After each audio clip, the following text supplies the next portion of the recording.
చెప్పుకున్నాం పాకిస్తాన్కి సంబంధించినటువంటి మహిళని పెళ్ళాడినటువంటి సిఆర్పిఎఫ్ జవాన్కి సంబంధించి అది కూడా అక్కడ ఉన్నటువంటి పాకిస్తాన్ ముల్లాతో ఆన్లైన్లో పెళ్లి చేసుకున్నాడు అన్నటువంటిది ఇప్పుడు బయటపడింది అన్నటువంటి విషయం. ఈ వ్యవహారంలో కేంద్రం సీరియస్ అయింది.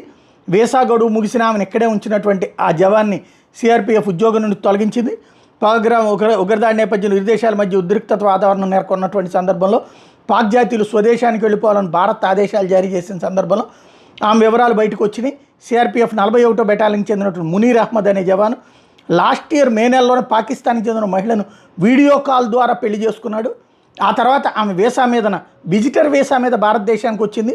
ఈ విషయాన్ని పెళ్లి చేసుకున్న విషయం కానీ ఇట్లా జరిగిన విషయాన్ని కానీ ఉన్నతాధికారుల దగ్గర దాచుంచాడు. పైగా వీసా గడువు ముగిసిన ఆమె ఇక్కడే ఉంటుండటంతో అసలు విషయం బయటపడింది.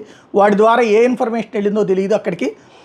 పైగా ఇప్పుడు పహల్గాం ఉగ్రఘటన నేపథ్యంలో పాక్ జాతీయులు వెళ్ళిపోవాలనేటువంటి సందర్భంలో ఈ విషయం బయటపడింది. ఇప్పుడు ఈ అంశం మీదన దర్యాప్తు కొనసాగుతోంది.